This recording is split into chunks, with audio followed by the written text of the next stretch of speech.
มื้อแรกนอนกันจะคน3คนพี่น้องมามื้อแรกนี่แม่นมบ่มาแม่นบ่มื้ออื่นบ่แม่มาอืมคือไผป่วยน่ะนางญาติทั้งอันว่าอันผัวเอื้อยตัวหรือว่าญาติทั้งชื่อตัวเอง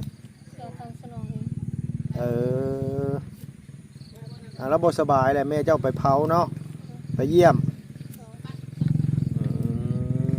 โดย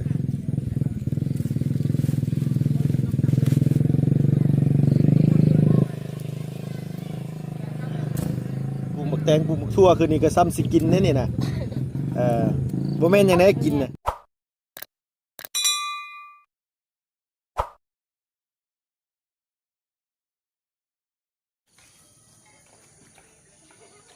โอ้ยขึ้นอยู่ผู้สังเด้หัวอยู่พุ่นน่ะนางตกใจเบิดน้องเอ้ยอันว่ากำลังว่าสิเอาในพักมาให้ทางอันน้องหัวปลูกพี่น้องเนาะทางทแม่แล้วบอกว่าให้ลุงซื้อหมักแตงกัวหมักทั่วแล้วก็ผักบัวแบงเนาะมาปลูกเลยเพื่อนว่าตัวที่ใส่ขี้แบ่แล้วนี่ก็ปลูกเลยก็ได้เนาะเพื่อนเนาะอันนี้ต้องใส่ขี้แบ่ถ้าไม่ใส่ขี้แบ่มันสีบองามโดยสบายดีโอ้ใส่สุดนี่มาปลูกผักบัวได้บ่ปลูกผักบัวอย่างเดียวกับพ่อนะหัวน้องมันนี่เนาะลุงซื้อมาให้เบิร์ดเด้อจะครบบ่ครบโดยมีอย่างเนี้ยที่อยากได้เบิ้งด้วยฮะเบิ้งก่อนครบบ่ครบกับเบิ้งก่อนขี่รถลุยออกไปซื้ออยู่พุ่นได้พี่น้องเอ้ยนี่นะน้องเพิ่นว่าเพิ่นถั่วเต็มครบแล้วครบบ่โอเคบ่โอเคขอบใจลุงหลายๆเด้อโดยเนาะชุดซื้อมาชุดก่อนก็ยังบ่ทันได้ปลูกเนาะนางเนาะมื้อนี้ก็ใส่ขี้แบมือโดยเขาต้องปอกออกบ่ปอกก็ได้นิบใส่เลยก็ได้ฮะส่วนหลายเขาต้องแส่น้ำก็บ่แซ่ก็ได้ฝนตกสิน่ะนิบใส่ก็ขึ้นคือเก่านะแบบนี้เลยตัวตัดบ่ตัดก็ได้ตัวบ่เอามีดมาเนาะโอ้ถ้าทั้งเฮ็ดทั้งปลูกนี่นะนานนี่นะฮอดบ่แรงพุ่นแหละบ่แล้วดอกแต่บ้านลุงแบบบ้านลุงน่ะนิบใส่เลยนะไงนิบใส่เลยโดยโอ้นั่นล่ะเอาห่างกันประมาณได้เนาะโอ้ประมาณคืบหนึ่งหมดคืบซ้ำเนาะเคยปลูกอยู่บ่ล่ะเคยอยู่อันนี้นี่ที่ลุงซื้อมานี่คิดว่าสิได้จักอันว่านานฮอดบ่2 นานพอดีว่าซื้อผักบัวแบงมันอันนี้บ่เป็นผักบัวเวียดได้เนาะน้องเนาะผักบัวเวียดก็อีกแบบนึงพี่น้องไอ้นี่ผักบัวแบงหรือว่าหอมแดงบ้านเฮานั่นแหละจะซื้อมาให้น้องเพิ่นปลูกเพิ่นก็อยากหามือหาวันลุงก็เลยว่าโอ้บ่แม่นหมักไม้หมักตอกหมักทั่วหมักแตงกันยังว่าสิหามือก็ได้ปลูกผักบัวซื้อก็สิหามือนิบใส่มือใดก็ขึ้นตัวผักบัวสิยากยังมันจะลงดินแล้วหน้าหนาวคือซื้อมือนี่โอ้ออกง่ายปานยังละเตรียมกินเลยพี่น้องเอ้ยรับรองเลยมามื้อหน้าบ่ต้องซื้อผักบัวเข้ามาทั้งขอบพุ่นบ่ปลูกไปทั้งขอบพุ่นนะขอบทางมือเจ้าฟังนะโอ้แม่นขอบนั่นขอบโอ้แม่นเอาขอบนานพักนะบ่ใส่บ่โอ้ยบ่จักขอบนานบาดที่นี่โอ้จักสิว่าจังไดเนาะจักสิได้จักนานบุพี่น้องเนาะอันนี้จุกหนึ่ง15,000 กีบซื้อมา4 จุก45,000 กีบแพงบ่ล่ะแพงก็เฮ็ดได้เฮาเฮ็ดบ่เป็นเฮาก็ต้องซื้อมาแหละ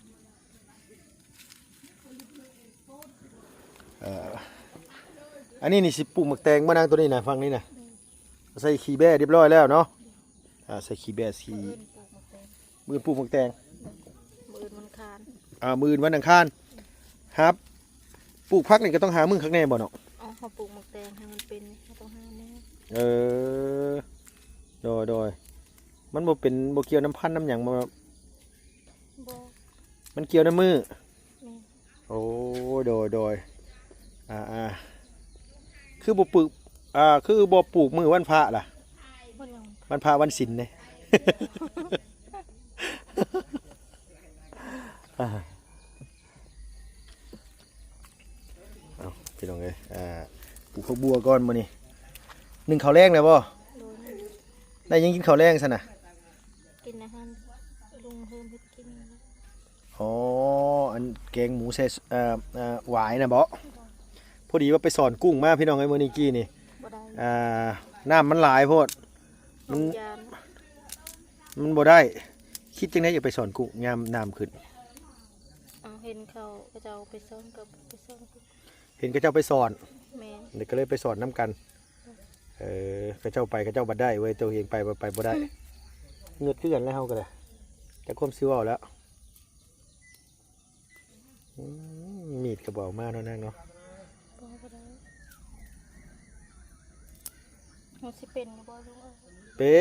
นอย่างในพักกันมาปลูกพวกบัวบ่เป็นบ่ได้กินกับบ่จักคุบ่แล้วเนี่ย เรียนไก่เฮ็ด มันบ่เฮ็ดดอกอันนี้นี่คือปลูกแบบเรียบง่ายนะพี่น้องเอ้ยเอาผ้ายางคั่นแล้วก็ปลูกนิบใส่เลยมะพร้าวหดน้ำก็ได้ดอกมันดินมันชุ่มอยู่ มันก็กำลังออกแล้วเนาะ โดยมันเริ่มออกแล้วมันเริ่มแตกแล้วมีแต่ว่าเฮาเล็ดหากมันออกเอาจำบอลบ่ได้บาดทีนี้ตัวก็บ่ต้องทมเลิกเลยเนาะ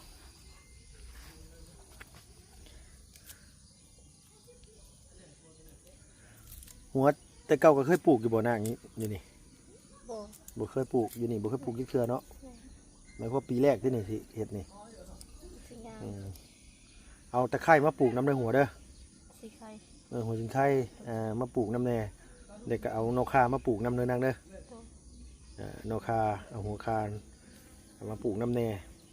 หัวคาหัวจิงไข่นี่มันจำเป็นนะพี่น้องเอ้ยเฮ็ดกับข้าวกับน้ำมันขาดบ่ได้อันนั้นนะ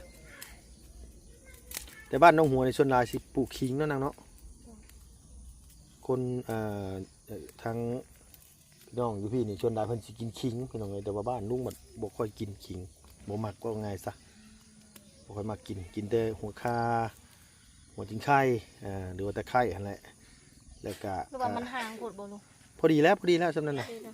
โดยเอาใส่ทั้งขอบพี่น้ำเนเด้อขอบนั้นทั้งนี้ไว้นั่งทั้งนี้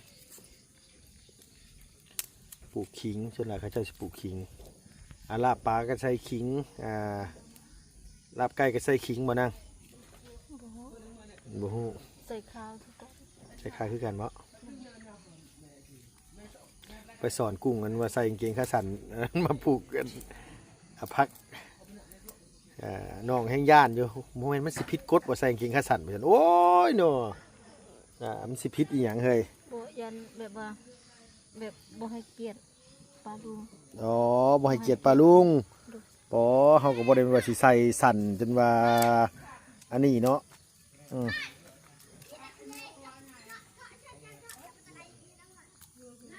ตัวสิไปผูกจังไหนอีกนะตัวนี้ใส่จังไหนนาง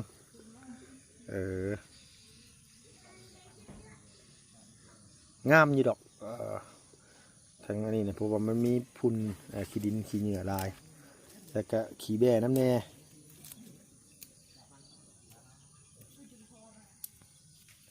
นานน้อยๆนี่คือสิพ่ออยู่ดอก2 นานนี่น่าจะพ่อนั่นนางนอตัวบ่พ่อก็เหลือหน่อยแหละคิดว่านะ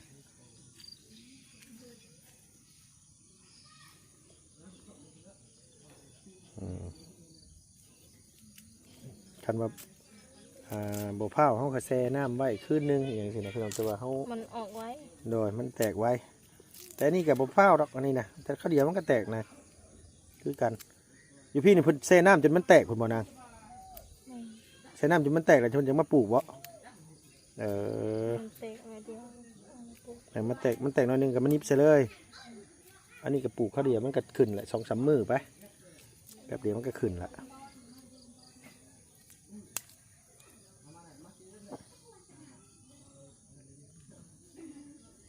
ยันมันทีซ้ำนี่ครับว่านะบ่ทีดอกพอดีละได้อยู่ดอกโอ้ย นิ้วสี่จิ้มเอาเลยพี่น้องเลยมือผู้สาวกับบุเป็นห่วงมือเลย เป็นห่วงยังลูกเสาไห้เสานา ลูกยังเกาะ เสาไห้เสานา ลูกเศร้าให้เศร้าหน้าบ่ย่านดำยันแหล่แมันบ่ บ่ ก็ดีแล้วฉันนะ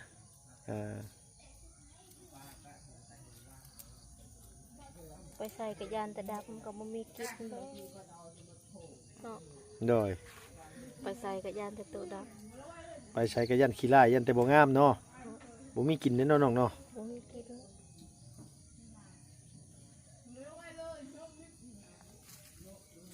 คันว่าหลังสูฟ้าหน้าสูดินนี่ก็บ่อดดอกเนาะหัวเนาะพอได้กินเนาะ โอ้ย เอาอีหลีได้พี่น้องเลยเฮ็ดสู่แต่ละมือแต่ละเว้นจังได้ก็พออยู่พอกินว่าง่ายๆซะ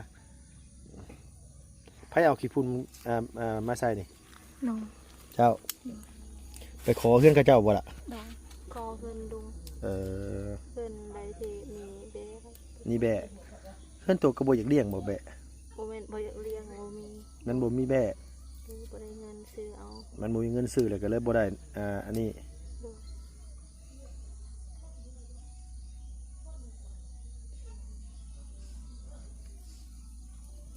มื้อคืนฝันหยังอยู่บ่เนาะ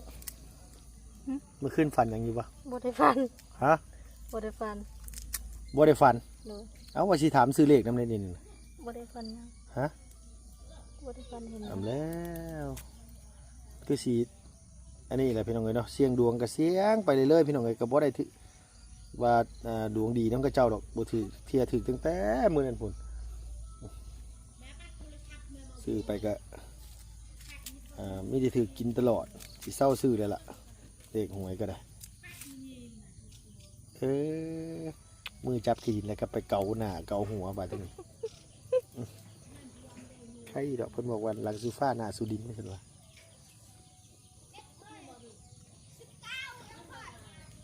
บ่ยันดำดอก นึ่งเข่าเลยบ่ โดนง บอกน้องจันเฝ้าเลยเด้อไฟไหม้หุดเข่าซะล่ะมาปลูกผักเสยอยู่ไปสิมักก็มักบ่มักก็ยาเฮาขี้ลาย ฮะ ว่าไปสิมักก็มักบ่มักก็ยาเฮาขี้ลายเฮาจนขี้ลาย คนเขาสิมาเขาบ่สนดอกว่าขี้ลายหรืองาม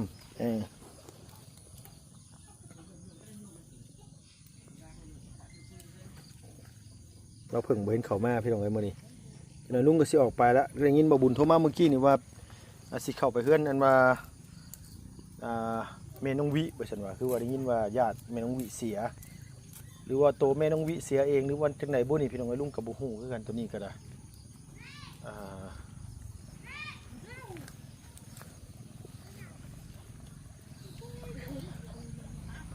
สบายดี เบิ่งหดเข่าเลยเด้อ โดยอันนั้นแล้วสวย สวยแล้วมาปลูกซอยกันคันสวยแล้วก็ได้นี่หยัง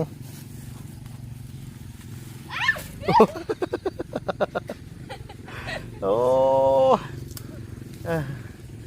หมื่น ได้มั้ยจ๊ะค่ะ ผูเพิ่นเอาเข่าเขามาพี่น้องเลย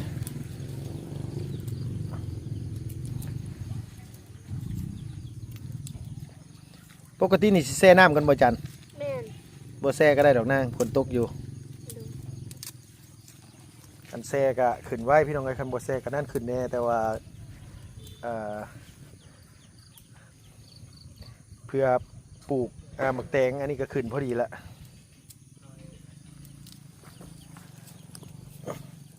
ตะกี้เนี่ยบ่เคยปลูกจักเทื่อที่หัวอยู่นี่ตินางไปเฮือนได้บ่คะ เอาอันนี้มาใส่น้ำเด้อหัวจิงไข่แล้วก็คา โดย ต้นมะกรูดมีอยู่บ่เพิ่นมีขายบ่เชฟโปนบ่รู้คือกันว่าเนาะแต่ลุงกันมันมีเดี๋ยวลุงเสียวมาปลูกให้อยู่พี่เขาเจ้ากินกันอยู่บ่นี่กินอยู่บ่นางใบขี้หูด ไปอันนั้นเราเฮาสิเฮ็ดข้าวปุ้นนะ อ๋อ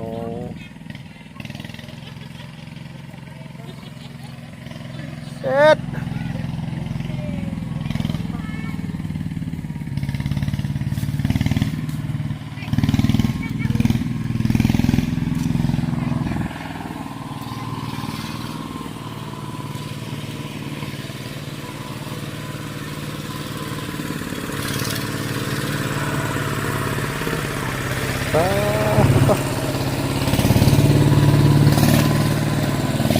พี่น้องเลย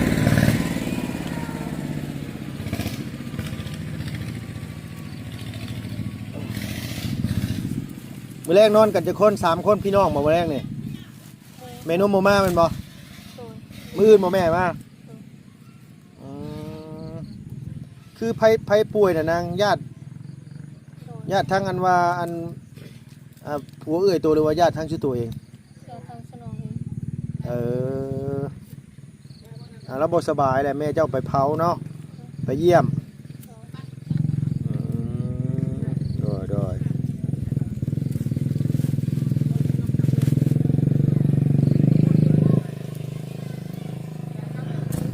ปลูกหมักแตงปลูกหมักทั่วคือนี่ก็ซ้ำสิกินแน่นี่นะบ่แม่นหยังไดกินน่ะ แล้ว แบ่กิน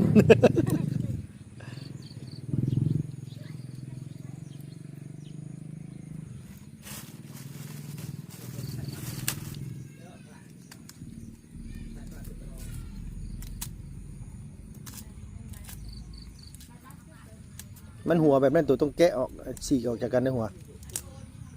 ต้องแกะออกจากกันในเนาะคันบ่แกะเดี๋ยวมันเวลามันแตกมันสิใหญ่โพดต้องหักออกจากกัน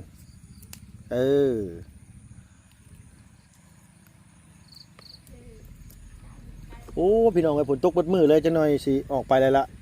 เพราะว่ามัน4 โมงแหละมันค่ำมันบ่แม่นว่ามันค่ำดอกมันมืดฝน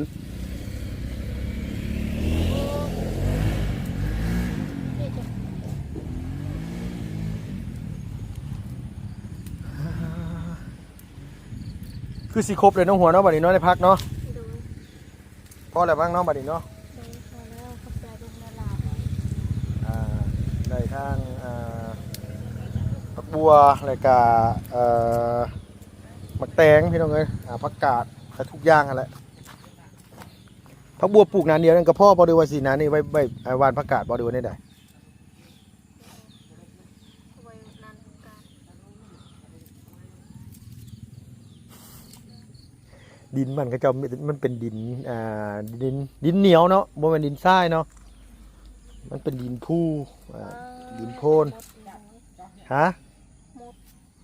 หมดอย่างเนาะหมดคัน หมดเอาไปหมด บ่ เอาสมุนดอกสมุนเลย ผักบัวนี่มันบ่เอาไปหรอกคันผักกาดน่ะมันเอาไปแท้ๆล่ะ เมนผักกาดผักหอม แม่นผักกาดผักหอมเพราะ ปลูก ว่ามันน้อยๆดิเนาะ โดยมันขนเขาห้างมันเบิดเป็นอาหารมันเบิดนั่นน่ะนะ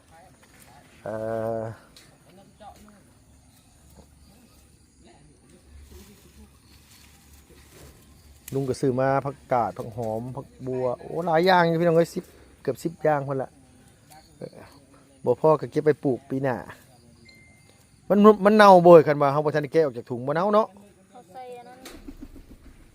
ใส่หยังเนาะใส่ขวดบ่ โอ้ใส่มันบ่ได้สกามหน่อยล่ะฮั่นอย่าฮั่นนะจ๊ะอะลึกเยอะส อี กาม หยังวะสองพี่น้องนี่บ่เข้าใจเด้งงเลย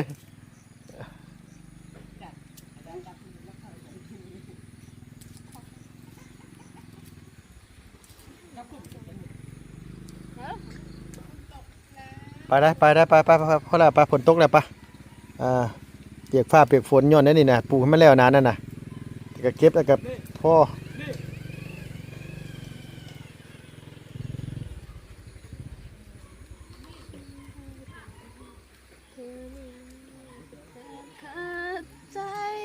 มันหยังแบบที่นี่โอ้ยพักนี่บ่ต้องห่วงว่าพักนี่บ่ต้องห่วงว่าสิบ่งามแท้ๆล่ะพักนี่โอ้โอ้ไปเดี๋ยวมันสิพิษลิขสิทธิ์กับเจ้านะ ร้องเพลงอบอวบอยู่เอานิบใส่ทำไมได้แกะได้ก็นิบใส่เลย มันเดือดไม่สตอของจอกอยู่ถ้าคุณตกมืออื่นปลูก มื้ออื่นจะปลูกว่าฝนตกพี่น้องเอ้ยฝนกับสะเม็นไล่ฮู้ว่าน้องหัวบ่เต็มใจเฮ็ดบ่มื้อนี้ดีว่าได้ มันหมื่นแห่งบน หมื่นนะโอ้โหระวังเด้อหมื่นเด้อนางท่านลุงก็บอกแต่ผู้อื่นเจ้าของกับบ่เบิ่งตัวเองได้ดีนี่นะเนาะ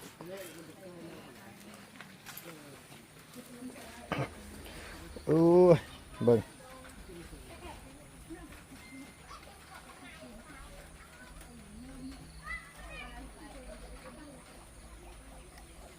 เกาะไว้ก่อน